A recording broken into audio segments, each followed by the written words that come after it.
तो हम हमारे ये कंटिन्यू कर रहे थे। कल से हम देख रहे थे परीक्षित महाराज ने बड़ी उत्सुकता से सुखदेव गोस्वामी जी को और पूछा, मुझे तो आपने जाम्बू द्वीप बता दिया, बाकी भी द्वीपों के बारे में बताओ। तो कल हमने बाकी द्वीपों की कथा करी हुई है। निर्मिति ने हमें बहुत अच्छे से रिवीजन करके बताया है कि प्लक्षव द्वीप में क्या होता है, शाल्मली द्वीप में क्या होता है, कौन सा राजा रूल करता है, उन्होंने कैसे अपने बेटों को सारे सेक्शंस में डिवाइड करके लैंड दे दी है, कौन सा ट्री कौन से द्वीप में होता है। निर्मिति ने हमें बहुत अच्छे से बताया, क्रंच द्वीप तक निर्मिति ने अच्छे से हमें रिवीजन करके बताई है ऑलरेडी। सो अभी हम आगे बढ़ते हैं और कथा आगे कंटिन्यू करते हैं। अब क्रंचो द्वीप का हमने देखा था कि माउंटन को बिल्कुल डर नहीं लगा। उसने कृष्ण की शरणागति ली और फिर वरुण देवता ने और समुद्र ने, जो मिल्क का समुद्र था, दूध का समुद्र था, उन दोनों ने मिलके क्रंचो द्वीप की जान बचाई, माउंटन की जान बचाई। अब उसी पे क्रंचो द्वीप को 7 हिस्सों में, जहाँ पे 7 माउंटेन्स थे, वो बाउंड्री बना रहे थे। So the ruler of land was Maharaj Priyavrata son, Maharaj Ghritaprastha. Krauncha dvipa का रूलर कौन था? महाराज घृतप्रस्थ। तो महाराज घृतप्रस्थ थे। उन्होंने भी अपने 7 बेटों में क्रंच द्वीप को डिवाइड किया और 7 बेटों में डिवाइड किया, और भगवान के he took the centre of lord Krishna's lotus feet and attain perfection by retiring. तो रिटायरमेंट की डेफिनेशन ही होती है भगवान श्री कृष्ण के चरणों का सहारा लेना। रिटायरमेंट की डेफिनेशन ये नहीं होती कि रिटायर होने के बाद हम दूसरी कोई नौकरी पकड़ेंगे, रिटायरमेंट के बाद हम एक कैफे खोलेंगे। मैं गोवा में पोस्टेड थी तो वहां पे मैंने देखा था, सबका रिटायरमेंट की डेफिनेशन एक ही थी कि हमने एक कैफे खोलना है, एक कॉफी हाउस खोलना है, प्लस वहां पे एक म्यूजिक क्लब खोलना है, एक बीच हाउस खोलना है, एक रिजॉर्ट खोलना है।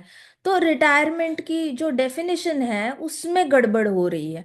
कहीं ना कहीं कलयुग के जीवों को क्लैरिटी नहीं है कि एग्जैक्टली रिटायरमेंट की डेफिनेशन क्या होती है।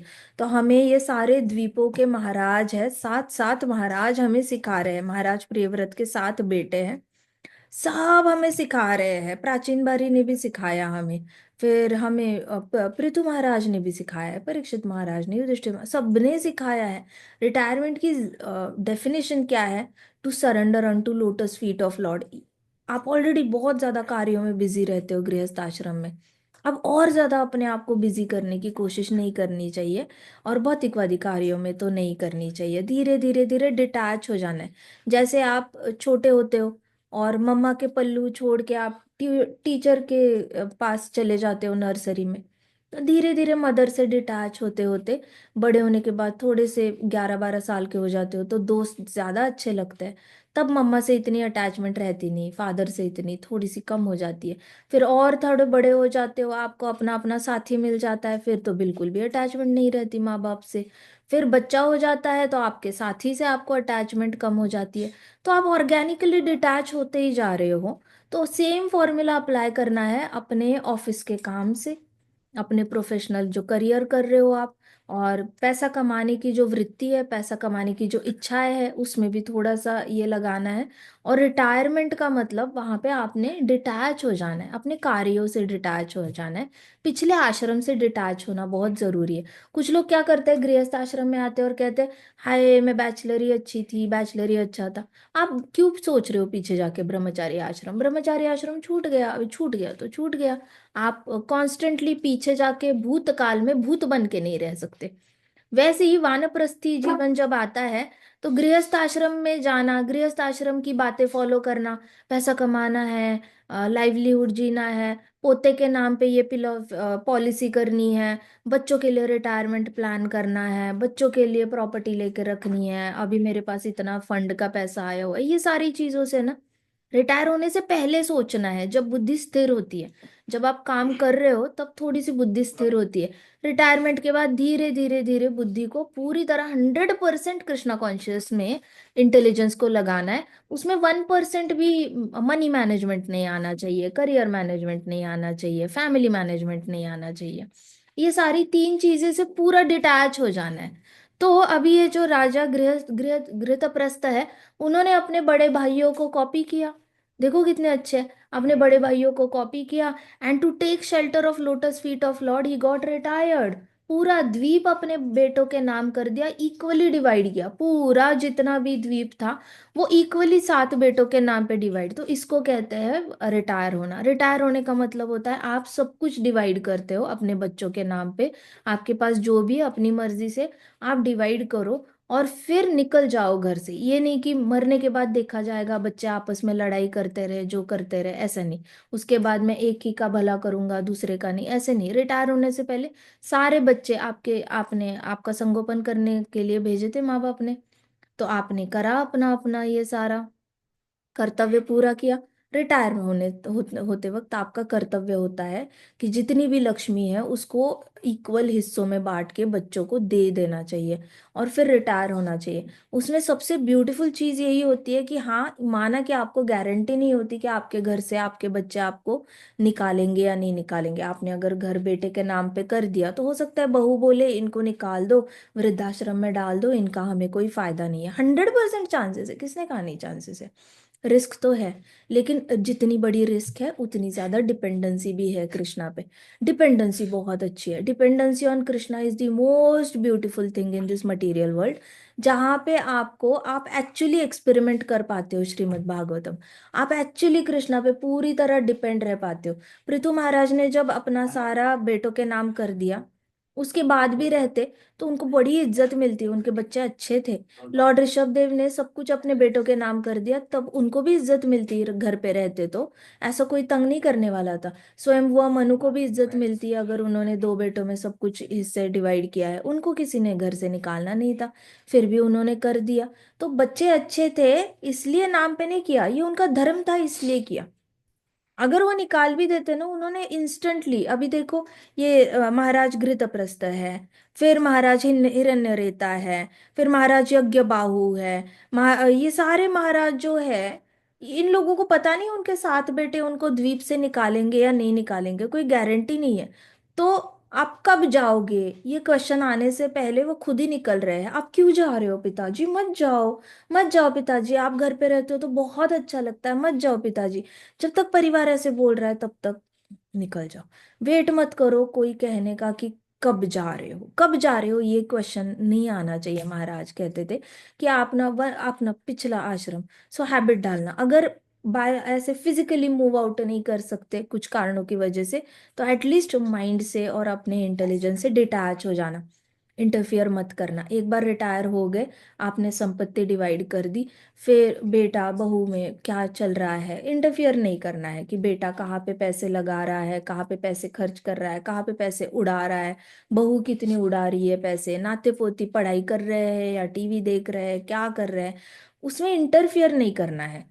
कोशिश करनी है 100% कृष्ण के चरण कमलों को याद करने की। 100% याद करना मतलब 2 मिनट के लिए याद करना नहीं होता, 24 घंटा याद करना होता है। 24 घंटे कृष्णा के चरण कमलों को याद करने की प्रैक्टिस करती रहनी है। आप अपना भला करोगे तब परिवार का भला होगा। आपने अपना ही भला नहीं किया तो क्या परिवार का भला करोगे। जो अपना भला नहीं कर सकता वो परिवार का क्या भला करेगा। सबसे पहले फोकस करना है भगवान श्री कृष्ण के चरण कमलों पे। तो यहाँ पे घृतप्रस्थ कहते हैं, महाराज घृतप्रस्थ ने अपने 7 बेटों को द्वीप को 7 हिस्सों में बांटा और रिटायर हो गए भगवान श्री कृष्ण के चरण कमलों पे मेडिटेट करने के लिए और परफेक्शन अटेन करने के लिए। तो नारद मुनि जी ने हमें ऑलरेडी बताया है कि जीवन का परफेक्शन ही है मरते समय भगवान के श्री चरण कमलों को याद करना। यही परफेक्शन है लाइफ का। सो क्रंच और दीप रेसिडेंट्स जो होते हैं वो 4 वर्णाश्रम धर्म में डिवाइडेड होते हैं। They are divided into 4 caste gather at 7 holy rivers. तो 4 वर्णाश्रम धर्म मतलब ब्राह्मण क्षत्रिय वैश्य शूद्र, ये 4 हिस्सों में बटे हुए होते हैं क्रंचद्वीप के रहिवासी। वो क्या करते हैं, होली रिवर के पास आते हैं, and today they are not bathing in its purifying water but they are worshipping supreme personality of godhead by offering palm full of this sanctified water to the lotus feet of Varuna। तो वो क्या कर रहे हैं, आज ये नदी में डुबकी नहीं लगा रहे, नदी में वो स्नान नहीं कर रहे। वो क्या कर रहे हैं, ऐसे पानी अपने इसमें ले रहे हैं हाथ में और ऐसे करके ऑफर कर रहे हैं। किसको कर रहे हैं, वरुण देव को। वरुण देव को। वरुण देव कौन है, वरुण मतलब कौन, जल के देवता। तो वरुण देव का ले रहे हैं, वरुण देव को ऑफर कर रहे हैं, और उनको कह रहे हैं कि कृपा करके सुप्रीम पर्सनालिटी ऑफ गॉडहेड को ऑफर करो।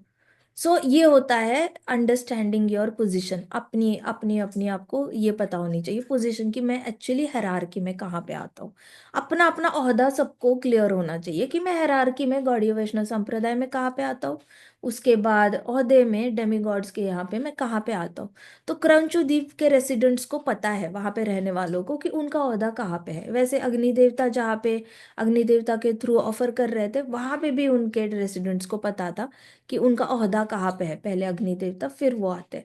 तो यहाँ पे उन लोगों ने वरुण देवता को यहाँ पे रखा है, फिर अपने आप को यहाँ पे रखा है, और फिर वरुण देवता को ऑफर कर रहे हैं। बट एक्चुअली ऑफर कर रहे हैं कृष्ण भगवान को ही ऑफर कर रहे हैं। तो वो अपने आप को प्यूरिफाई कर रहे हैं, ये नदी का पानी ऑफर करके वरुण देवता को। As they offer the water to a stone deity of Varun देवता, तो उनके पास एक पत्थर की डीटी है, एक ऐसे पत्थर है जिसको वो कहते हैं कि ये वरुण देवता है।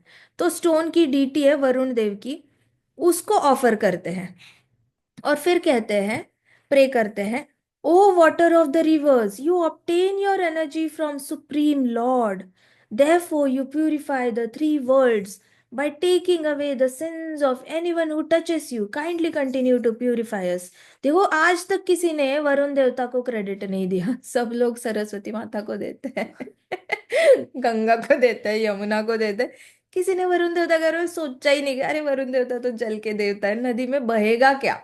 नदी तो मान ली नदी है, लेकिन नदी में बहेगा क्या, पानी बहेगा, घी बहेगा, दही बहेगा, दूध बहेगा, बहेगा क्या, पानी बह रहा है। अब पानी किसके कंट्रोल में, वरुण देवता। Finally finally somebody is acknowledging Varun देवता। तो वरुण देव को फाइनली यहाँ के करमचू द्वीप के रेसिडेंट्स कह रहे हैं कि ओ वरुण देवता कह रहे हैं कि O water of the reverse, आप पानी हो, नदियों का आप पानी हो, और आपको पानी में जो एनर्जी है वो मिल रही है कृष्ण भगवान से।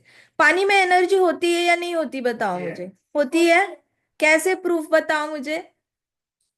माता जी, अगर हम लोग ज्यादा टाइम के लिए पानी ना पिए तो डिहाइड्रेट हो जाएंगे और वीक फील करेंगे। शाबाश, वेरी गुड। और वैसे भी होता है, टरबाइन चलता है, इलेक्ट्रिसिटी जनरेट टरबाइन होती है। चलती है, पानी इलेक्ट्रिसिटी सुनामी से जनरेट होती सुनामी से पूरा ब्रह्मांड खत्म, प्रलय पूरा पानी, प्रलय से प्रलय। डिस्ट्रक्शन खत्म। प्रलय बिना पानी के हो नहीं सकता। पानी में ऐसे डिस्ट्रक्टिव होती है, बट कंस्ट्रक्टिव भी होती है। बिना पानी के बिना ना पानी के पौधे कोई बड़े जीव होंगे, जीवित नहीं रह सकता। कोई जीव जीवित नहीं रह सकता, सही बात है।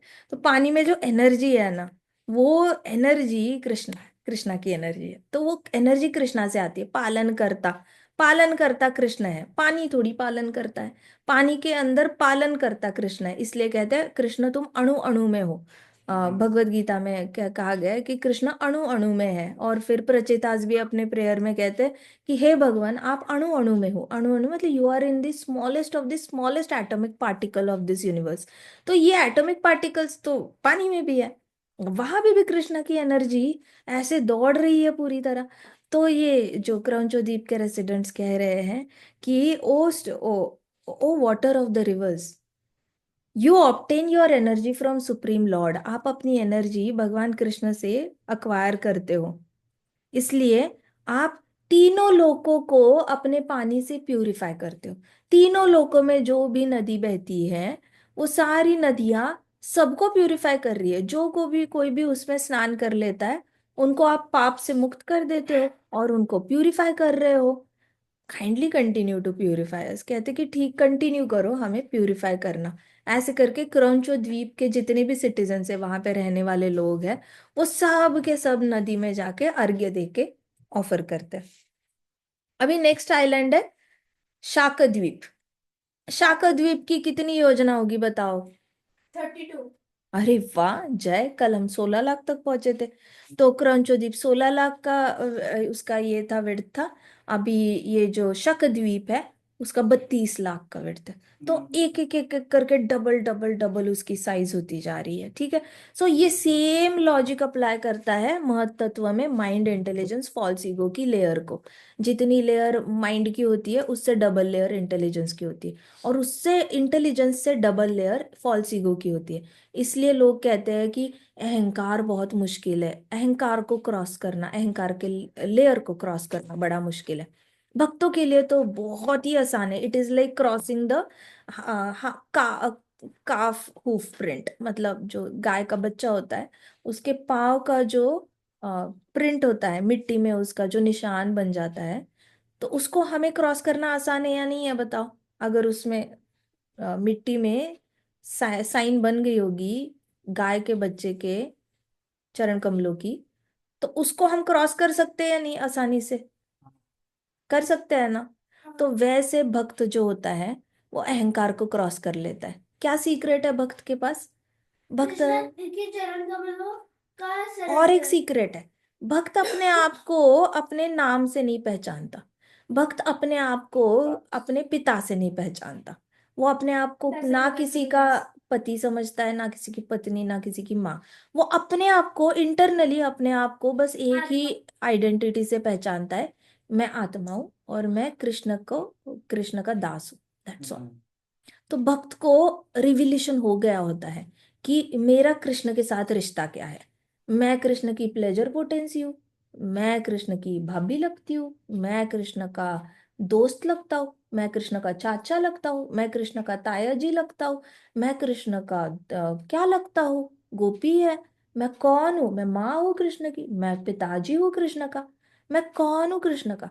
उसको रिश्ता इतना क्लियर हो गया होता है कि उसको फिर ये वाला जो ट्रू ईगो है, ये एक बार रिश्ता क्लियर हो जाए तो कितनी भी मोटी परत हो अहंकार की, यू क्रॉस हो जाती है। फिर वो इंसान या फिर वो भक्त कभी भी अपने आप को आइडेंटिफाई कर ही नहीं पाता as son of so and so, daughter of so and so, या फिर daughter in law, mother, father, wife, husband. किसी भी रिश्ते से वो चाहे भी तो आइडेंटिफाई नहीं कर पाता, क्योंकि उसको कॉन्स्टेंटली याद ही रहता है कि मेरा कृष्ण के साथ ये रिश्ता तो है, मैं तो ये हूं ही नहीं। ये अगर मुझे कह रहे हैं कि तुमने ये काम नहीं किया, तुम तो बड़े गुजरे हो, ये वो, वक्त को पता है मैं तो, ये तो शरीर को एड्रेस कर रहे हैं, मैं तो हूं ही नहीं, मैं शरीर तो हूं ही नहीं, मैं तो कृष्ण का XYZ हूँ। ऐसे करके, और मैं कृष्ण का XYZ बन के कृष्ण की सेवा करता हूँ। मैं कृष्ण का दोस्त बन के कृष्णा के साथ खेल कर कृष्णा को एंजॉय कराता हूँ। मैं कृष्ण की माँ बनकर कृष्णा को माखन खिला के कृष्णा को एंजॉय कराती हूँ। मैं कृष्ण का पिताजी बनकर कृष्ण को प्रोटेक्ट करता हूँ और कृष्णा को एंजॉय करने का मौका देता हूँ। ऐसे करके हर एक की अपनी अपनी आइडेंटिटी जैसे ही क्लियर हो जाती है, तो it is just a calf of print, बहुत आसानी से मिथ्या अहंकार को क्रॉस कर लेता है। तो ये डिवोटी का सीक्रेट होता है जो बाकियों को दूर दूर तक मायावादी सोच ही नहीं सकते।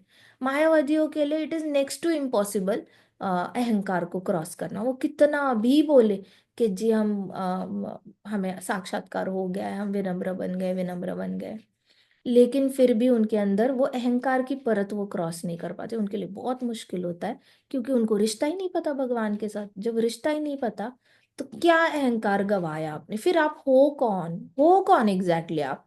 Just a dot in light. तो वो डॉट इन लाइट रियलाइज करने के लिए भी बहुत मुश्किल, उसमें कोई भाव ही नहीं है, कुछ नहीं है। सो इसलिए वो लोग बड़े स्ट्रगल करते हैं। So sixth island is Shakadweep. Each island is twice the breadth of island preceding it. Shakadweep is 32 lakh योजनास। यस, 32 lakh योजनास। It is surrounded by an ocean of yogurt. तो शक्करद्वीप के आसपास कौन सा समंदर है? दही का।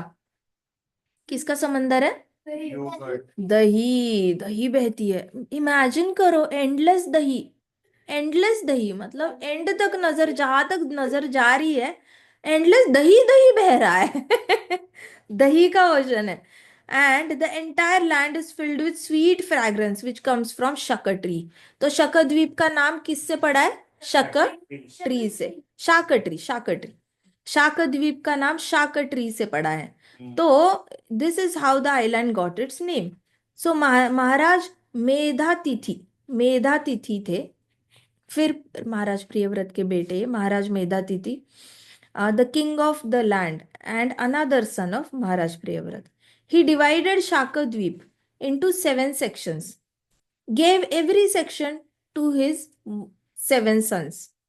Like his brothers, the king retired to focus his mind completely on Lord's lotus feet. लो कर लो बात। और एक बेटा, और एक बेटा रिटायर हुआ, तो महाराज प्रियव्रत ने कितने अच्छे संस्कार दिए अपने बेटों को, देखो। खुद उन्होंने 7 आइलैंड्स में, पूरे भूमंडल को 7 आइलैंड्स में डिवाइड किया और 7 बेटों को दिया। ऐसे चाहते तो महाराज प्रियव्रत एवे ही रिटायर हो जाते, पीछे 7 बेटे लड़ाई करते रहते, ये पूरी जहाँ भूमंडल मेरा है, पूरा भूमंडल मेरा है, एक दूसरे का खून। मुगलों ने क्या किया, मुगल मुगल मुगल सल्तनत पूरी इसी पे डिपेंडेंट है। इसने इसको मारा, इसने उसको मारा, इसने पिताजी का खून किया, उसने पिताजी का खून किया, इसने अपने भाई का खून किया, फिर ये राजा बना। तो सब खून खून करके ही राजा बने हुए हैं। तो ऐसे भी कर सकते थे, लेकिन बड़ी जिम्मेदारी से महाराज प्रियव्रत अपने एग्जाम्पल को उन्होंने फॉलो किया। तो वैसे ही उनके बेटों ने, अभी महाराज मेधातिथि ने भी अपने पिताजी को और भाइयों को फॉलो किया, अपना पूरा आइलैंड 7 सेक्शंस में डिवाइड करके बेटों को दिया और रिटायर हो गए भगवान के श्री चरण कमलों पे मेडिटेट करने के लिए। आपको इतना वेट करने की जरूरत नहीं है वानप्रस्थ तक। You don't need to wait. As children 5 साल की उम्र से ही स्टार्ट करना चाहिए मेडिटेशन। अभी तो फिर भी बहुत लेट हो चुका है आपके जीवन से, 5 और 10 साल ये हो गए। बट प्रैक्टिस करना, क्योंकि it is very easy to practise on meditating on Krishna's lotus feet. इतना मुश्किल है नहीं जितना लगता है, लेकिन करते रहना प्रैक्टिस, ठीक है। शतद्वीप को 7 हिस्सों में बांटा और फिर रिटायरमेंट चले गए। अब वहां पे 7 माउंटेन्स भी है और 7 रिवर्स भी है, हर एक सेक्शन में एक माउंटेन दिया और एक रिवर दे दी पिताजी ने।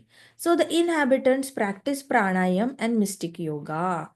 तो ये शाका द्वीप के लोग जो है वो क्या करते हैं, प्राणायाम और, हाँ, प्राणायाम और योगा। तो ये पतंजलि योग सिस्टम जो कहते हैं ये लोग खुद ही बताते हैं कि पतंजलि योग जो है वो पृथ्वी से नहीं आता। पतंजलि कहाँ से आता है, तो ऊपर के लोगों से आता है। तो ये कहाँ से आता है, यहाँ पे आता है। कौन से द्वीप से आता है, शाक द्वीप से आता है। ये इम्पोर्टेड नॉलेज है शाक द्वीप से इम्पोर्टेड तो वहाँ के लोग सारे प्राणायाम प्रैक्टिस करते हैं। प्राणायाम और भी कहाँ प्रैक्टिस होता है, सत्यलोक में भी प्रैक्टिस होता है, वहां पे भी सेम प्राणायाम प्रैक्टिस होता है। तो प्राणायाम एंड मिस्टिक योगा सबसे हाई लेवल का सत्यलोक में फॉलो होता है। थोड़ा नीचे नीचे आते आते यहाँ पे मेधातिथि महाराज के रूल के अंडर फिर यहाँ पे प्राणायाम और योग शुरू हुआ था। तो यहाँ के सारे जितने भी रेसिडेंट्स हैं सब प्राणायाम में लगे रहते हैं और योगा करते रहते हैं। तो वो किसको वर्शिप करते हैं, भगवान कृष्ण को वर्शिप करते हैं, लेकिन किसके फॉर्म में, वायु के फॉर्म में करते हैं। उनको क्या लगता है कि वायु ही भगवान है, तो वो वायु को वर्शिप करते हैं। इससे पहले का कौन सा द्वीप था हमारा, क्रौंचू द्वीप था, राइट। तो वहां पे तो वरुण देवता को वर्शिप कर रहे हैं, उनको लग रहा है कि सुप्रीम लॉर्ड मतलब वरुण देवता है। अब यहाँ पे जो है शाका द्वीप, उनको लग रहा है सुप्रीम लॉर्ड मतलब वायु देवता है। तो ये वायु देखो, वायु को क्यों, आप ब्रीद इन करो वायु अंदर जाता है, ब्रीद आउट करो वायु बाहर आ जाता है। योगा में भी ब्रीद इन ब्रीद आउट के बिना एक सूर्य नमस्कार, आपकी सूर्य नमस्कार की एक पोजीशन आपको रिजल्ट नहीं देती जब तक आप सांस रोकते नहीं हो, या सांस छोड़ते नहीं हो, या सांस लेते नहीं हो। आपको हर एक स्टेप के लिए आइदर आपको सांस लेनी होती है, रोकनी होती है, या छोड़नी होती है, तीन में से कुछ एक काम करना होता है। You are directly in contact with वायु देवता when you are doing any kind of yoga. कई सारे लोगों ने पावर योगा निकाला और उन लोगों ने बोला कि आप 150 सूर्य नमस्कार कर सकते हो फटाफट फटाफट फटाफट। अब ये लोग सांस लेना भूल जाते हैं। तो ये लोग रैंडमली कभी भी सांस लेते हैं, लेकिन बॉडी मूवमेंट्स बड़ी फास्ट फास्ट करते हैं। ये तो वैसे ही हुआ कि आपने 100 किलोमीटर दौड़ा, लेकिन आपको 10 किलोमीटर का ही रिजल्ट आया। तो वैसे आप 100 सूर्य नमस्कार करो, लेकिन अगर 10 सूर्य नमस्कार या 12 सूर्य नमस्कार में ही आपने ढंग से इनहेल और एक्सेल किया है, तो आपको उतने ही सूर्य नमस्कार का रिजल्ट मिलेगा। आपकी बॉडी उतने ही, क्योंकि आपके अंदर जो 5 टाइप के वायु है वो तो इनहेल एक्सेल को ही रिस्पॉन्ड कर रहे हैं। आपका फैट लॉस जो है, आपका नर्वस सिस्टम जो रेगुलेट होना है आपके अंदर से, सारी निगेटिविटी जो निकल जानी है अंदर से, पूरी एनर्जी आनी है, ये तो सारे 5 वायु के नियंत्रण पे ही डिपेंड करता है। लेकिन ये 5 वायु तब तक नियंत्रित नहीं होते जब तक आप ढंग से सांस नहीं लेते, ढंग से सांस नहीं छोड़ते, और ढंग से बीच में होल्ड नहीं करते एक बार पर्वतासन के बाद। ऐसे करके सारे ही योगासन इनहेल एक्सेल पे। तो इसका मतलब प्राणायाम और मिस्टिक योगा 100% वायु पे डिपेंडेंट है, ठीक है। तो ये वाले जो लोग हैं शाकद्वीप के लोग, ये वायु की डीटी को पूजा करते हैं, वायु वायु देवता की पूजा करते हैं। और वो प्रे करते हैं कि O supreme person as super soul within the body, You direct the various airs in our body, such as prana, and you maintain us everyone. O controller of cosmos, please protect us from all the dangers. तो ये वायु देवता को कहते हैं कि आप हमारे शरीर में आते हो, अलग अलग प्राण वायु बनकर आते हो और हमारे शरीर को चलाते हो। आप इस तरीके से सारे जीवात्माओं को जिंदा रख रहे हो, पूरे कॉस्मोस के जीवात्माओं को। कृपा करके हमें रक्षण करो और सारे डेंजर से हमारा रक्षण करो, ऐसे कह रहे हैं। तो वायु अगर ढंग से होगा ना तो आपको बीमारियां नहीं होगी। हमारे महाराज कहते थे कि आपको कोई भी बीमारी हो जाए ना तो आप वॉक करने के लिए चले जाओ। आप वॉक करोगे तो वॉक करते करते आप फ्रेश एयर इनहेल करते हो, एक्सहेल करते हो, तो आप ऑटोमेटिकली ठीक हो जाते हो। आपको बहुत ज़्यादा इसकी ज़रूरत नहीं पड़ती, दवाइयों की ज़रूरत नहीं पड़ती।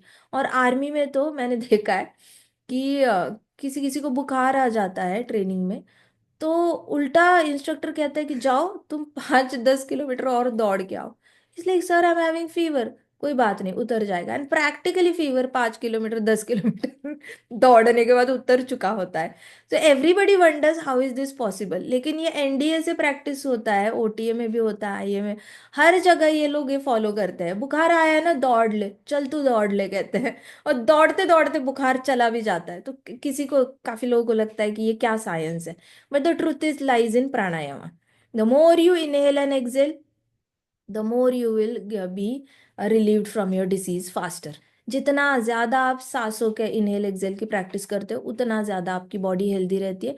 It is just imbalance of प्राण, अपान, सपान, व्यान, उद्यान। ये 5 टाइप के वायु का जब आपका इम्बैलेंस हो जाता है बॉडी में, तभी बीमारियां आपको अटैक करती है। आप देखो खुद को, गुस्सा आने वाले लोग कैसे करते हैं ब्रीथ, ऐसे करेंगे जोर जोर से, कभी कभी शैलो। जो रो रहे होता है वो तो ब्रीद ही नहीं करता, बहुत देर बाद रो करता है, सिसकिया भरता है वो ऐसे सिसकिया भरेगा, उसका बड़ा शैलो ब्रीदिंग हो जाता है। सो आपका, आप क्या फील कर रहे हो उसके हिसाब से आपकी ब्रीदिंग चेंज हो जाती है। अब जैसे ब्रीदिंग चेंज हो जाएगी, बीमारी तो आती है, इनविटेशन है। आपकी ब्रीदिंग पैटर्न चेंज हो जाती है तो आओ बीमारी आ जाओ, मुझे अटैक करो, आओ बीमारी मुझे अटैक करो, आओ आओ चलो आ जाओ, मैंने अपना ब्रीदिंग पैटर्न बदल दिया है। इसलिए फिर आयुर्वेद में कहते हैं कि चलो आप हमेशा अपना नाक क्लीन रखना, कफ क्लीन रखना, शरीर में कफ जमा नहीं होना चाहिए। कुछ ना कुछ ऐसे आप पीते रहो। महाराज कहते थे सुबह सुबह आपने अदरक को कद्दूकस करना है, उसका जूस निकालना है, छन्नी के ऊपर डाल के कप में जूस निकालो, फिर उसमें शहद मिक्स करो, उसको दोनों को मिलाओ। तो शहद, शहद अमृत समान होता है, कहते हैं कि वो किसी भी औषधि का इफेक्ट मल्टीप्लाई करता है। तो महाराज कहते थे कि आप अदरक का जूस ले लो, उसमें शहद डालो, हर रोज सुबह कप में ऐसे ऐसे उसको मिक्स करो और फिर वो चम्मच से पी जाओ। हर रोज जो 2 चम्मच ये वाला मिक्सचर पिएगा उसके शरीर में कभी कफ जमा नहीं होगा। चाहे आप कितने भी ह्यूमिड एनवायरनमेंट में रह रहे हो, कितने भी सूखे सूखे एनवायरनमेंट में कहीं पे भी रह रहे हो, ह्यूमिडिटी में ज्यादा कफ जमा होता है। तो जो लोग समंदर के आसपास रहते हैं उनको कफ की बड़ी बीमारियां होती है।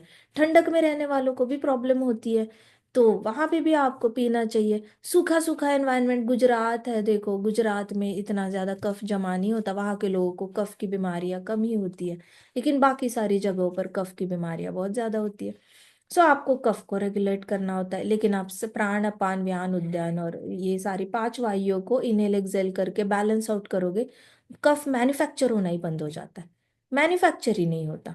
और अदरक और शहद से तो बॉडी गर्म रहती है तो वैसे भी पिघल के चला जाता है, मलमूत्र के रास्ते से वो चला जाता है। लेकिन अगर मैन्युफैक्चर ही नहीं करना है तो प्राणायाम करो, तो बहुत अच्छा है ये प्राणायाम।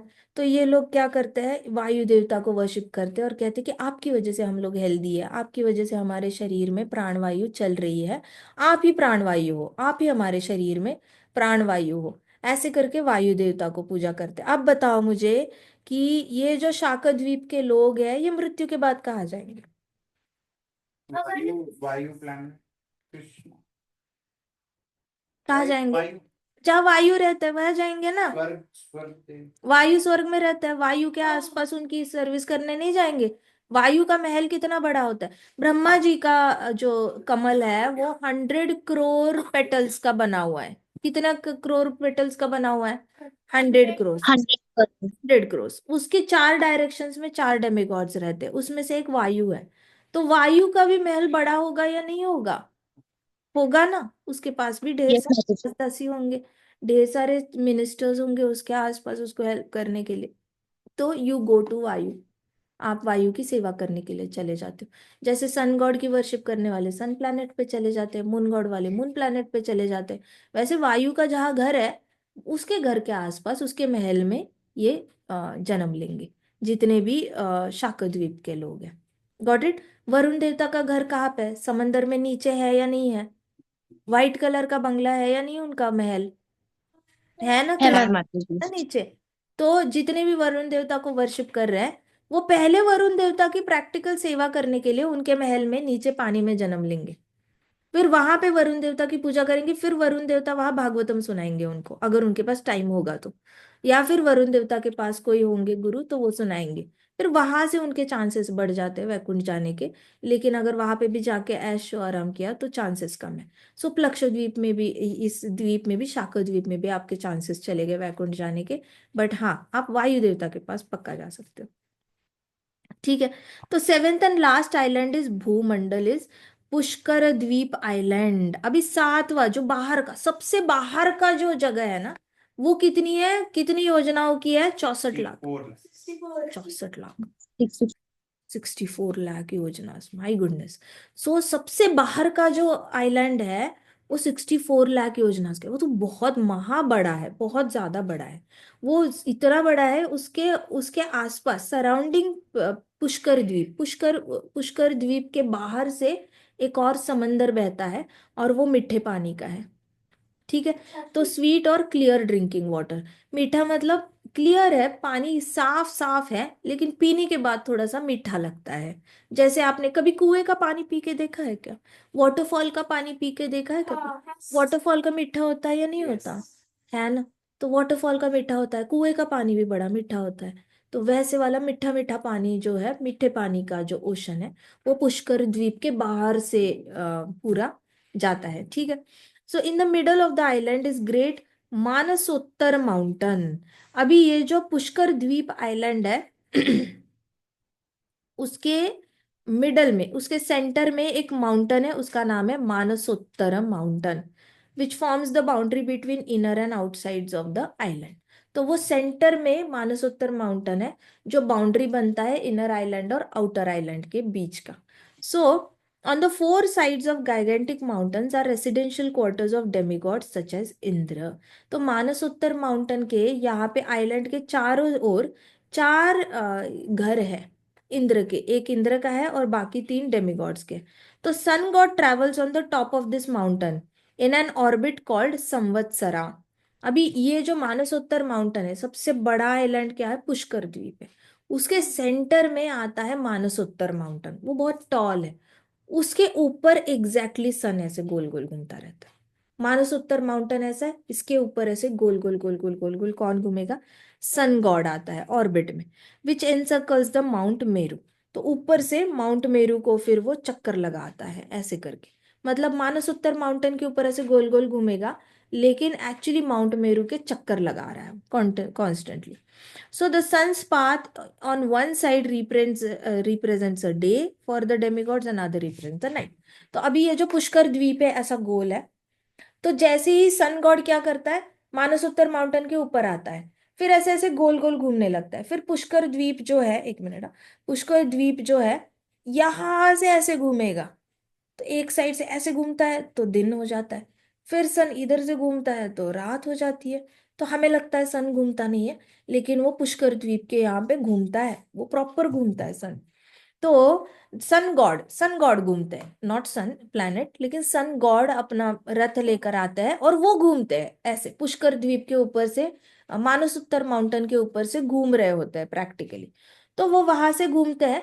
तो जैसे ही सन गॉड घूम रहे हैं, लेफ्ट साइड से घूमेंगे तो दिन हो जाएगा, राइट साइड से घूमेंगे तो रात हो जाएगी। इधर रात, जिस साइड से घूम रहे हैं वहां दिन हो रहा है, ऑपोजिट साइड पे रात हो रही है। फिर इस साइड पे आए तो यहाँ पे अंधेरा हो गया। तो सन गॉड का रथ कहाँ पे है, उस पे डिपेंड करता है दिन और रात पुष्कर द्वीप का। तो वहां पे it represents knight, the king the son of Maharaj Priyavrata named Vitihotra. तो महाराज प्रियव्रत का बेटा है राजा वितिहोत्र। वितिहोत्र पुष्कर द्वीप को रूल करते हैं। He gave the two sides of this island to his. अब वितिहोत्र को 7 बेटे नहीं हुए, उसको 2 ही बेटे हुए। तो उसने क्या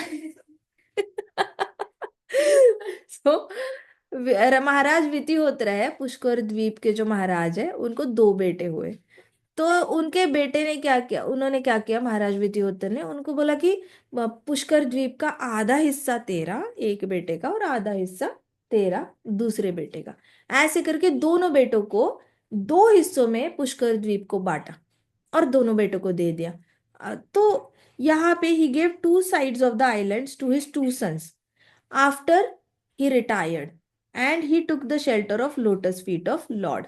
तो इन्होंने भी, पुष्कर द्वीप के जो राजा है महाराज वितिहोत्र, उन्होंने भी अपने भाइयों को और पिताजी का एग्जाम्पल लेकर बहुत अच्छे से भगवान के चरण कमलों पे मेडिटेट करने के लिए 100% टाइम निकाला। 100% एनर्जी पूरी तरह भगवान के चरण कमलों पे लगाई। सो अपनी एनर्जीज को रीडायरेक्ट करना सीखो, जैसे ये महाराज रीडायरेक्ट कर रहे हैं, वैसे सीखना है इनसे कि कैसे अपनी एनर्जी को डिवाइड करना है। अननेसेसरी फालतू कामों में एनर्जी वेस्ट नहीं करनी है। कोशिश करना जितनी एनर्जी बचा सकते हो और प्रैक्टिस कर सकते हो भगवान के चरण कमलों को याद करने में, उतनी ज्यादा टाइम और एनर्जी देने की कोशिश करना। ये शरीर वापस नहीं आएगा, भारतवर्ष में जन्मा हुआ। सो इनको दोनों को दिया, just like his brother Medhatithi. Medhatithi को देखकर उसने अपने बेटों को इक्वली डिवाइड करके दिया पुष्कर द्वीप। एंड व्हाट इज पुष्कर द्वीप named after? You will find Pushkar, a lotus flower as effulgent as flames of fire on this island। तो एक बड़ा सा लोटस फ्लावर है जो ऐसे लगता है जैसे आग से बना हुआ है, मतलब बहुत ज्यादा ग्लो करता है, उसमें से ऐसे छोटे छोटे फ्लेम्स निकलते हैं, जैसे दिए की बाती दिया होता है, जोत होती है, तो वैसे जोत, उसका हर एक पेटल ऐसे लगता है जैसे जोत है, दिए की जोत है। तो वैसा लोटस है, इसलिए वो बहुत चमकता है, इसलिए उसका नाम ही पुष्कर पड़ा है। तो वो लोटस के नाम पे पुष्कर द्वीप का नाम पड़ा है, क्योंकि वहां पे बहुत ही सुंदर ग्लोइंग लोटस फ्लावर है। क्या है वहां पे? ग्लो। Glowing lotus flower. और उसके पेटल्स फ्लेम्स ऑफ फायर की तरह है। कैसे है उसके पेटल्स? Flames of fire. हाँ। So on its 100 million golden petals, 100 million golden petals पे सिट्स लॉर्ड ब्रह्मा। तो ब्रह्मा जी बैठते कहाँ पे है? पुष्कर द्वीप पे जाके बैठते हैं। पुष्कर द्वीप में जो लोटस है उस पे बैठ रहे हैं वो, 100 मिलियन पेटल्स है उस पे lord Brahma ji, most powerful living being of the universe, who is sometimes also addressed as Bhagwan because of his powers, sits on the Pushkar lotus.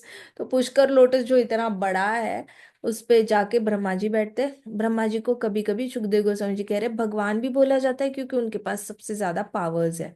तो उनके पास बहुत ज्यादा पावर है, इसलिए कुछ लोग उनको भगवान करके एड्रेस करते हैं। To fulfil their material desires the inhabitants worship supreme personality of godhead as represented by lord Brahma. तो अभी होता क्या है ना, पुष्कर द्वीप के जो लोग हैं वहां पे रहने वाले, उनके अंदर भी बहुत सारी भौतिक इच्छाएं हैं। तो अब भौतिक इच्छाएं पूरी करने के लिए वो ब्रह्मा जी को वर्शिप करते हैं, जैसे कि मानो ब्रह्मा जी ही सुप्रीम पर्सनालिटी ऑफ गॉडेड है।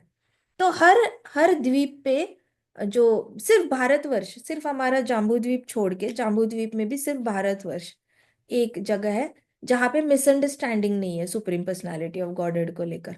बाकी सारे द्वीप मिसअंडरस्टैंडिंग में घूम रहे हैं, सारे द्वीपों के सारे सिटीजन्स सब मिसअंडरस्टैंडिंग में घूम रहे हैं कि हमारे वायु सुप्रीम पर्सनैलिटी ऑफ गॉडेड है, हमारे वरुण देवता सुप्रीम पर्सनैलिटी ऑफ गॉडेड है, हमारे sun god supreme personality of godhead है, हमारे Brahma ji supreme personality of godhead है। ऐसे करके सबकी मिसअंडरस्टैंडिंग, हमारे अग्नि देवता सुप्रीम पर्सनैलिटी ऑफ गॉडेड है। सो हो क्या रहा है कि अभी यहाँ पे उनकी भौतिक इच्छाएं पूरी करने के लिए ये they are worshipping who, they are worshipping lord Brahma ji. Brahma ji को बोल रहे हैं कि आप ही सुप्रीम पर्सनालिटी ऑफ गॉडेड हो वहां पे रहने वाले, और हमारी भौतिक इच्छाएं पूरी करने के लिए आप इंस्ट्रूमेंटल रहते हो। तो हमारी भौतिक इच्छाएं, सारी अपनी भौतिक इच्छाएं लेकर ब्रह्मा जी के पास जाते हैं, और ब्रह्मा जी ने तो बस तथास्तु बोल देना। So lord Brahma is devoted to supreme lord, so in one sense he is not different from the lord. तो यहाँ पे ये सारे जो लोग हैं इसके पुष्कर द्वीप के। वो कहते हैं कि हे ब्रह्मा जी, आप सुप्रीम पर्सनालिटी ऑफ गॉडहेड को डिवोटेड हो, तो आप में और कृष्ण भगवान में कोई अंतर ही नहीं है। एक तरीके से देखा जाए तो आप और कृष्ण भगवान नॉन डिफरेंट हो, अलग नहीं हो। Now this is very wrong. वैसे देखा जाए तो नाम अपराध में आता है किसी भी डेमिगॉड को भगवान कृष्ण से कंपेयर करना। लेकिन ये ठहरे पुष्कर द्वीप के रेसिडेंट्स, तो उनके लिए तो दिखते हैं, आंखों से ब्रह्मा जी दिखते हैं वहां पे। तो वो ब्रह्मा जी को कहते हैं कि आपने भगवान की पूरी 100% शरणागति ली है, तो आप नॉन डिफरेंट हो कृष्णा से, ऐसे कहते हैं। द वैदिक ritualistic hymns come from him. कहते कि जितने भी वेदों के शास्त्र के हाइम्स है, ऐसे बड़े अच्छे से गाए जाते हैं, वो ब्रह्मा जी से आते हैं। तो ये सच है, इस उपनिषद, जितने भी उपनिषद वगैरह सब कुछ निकला था, मुख से ही निकला था।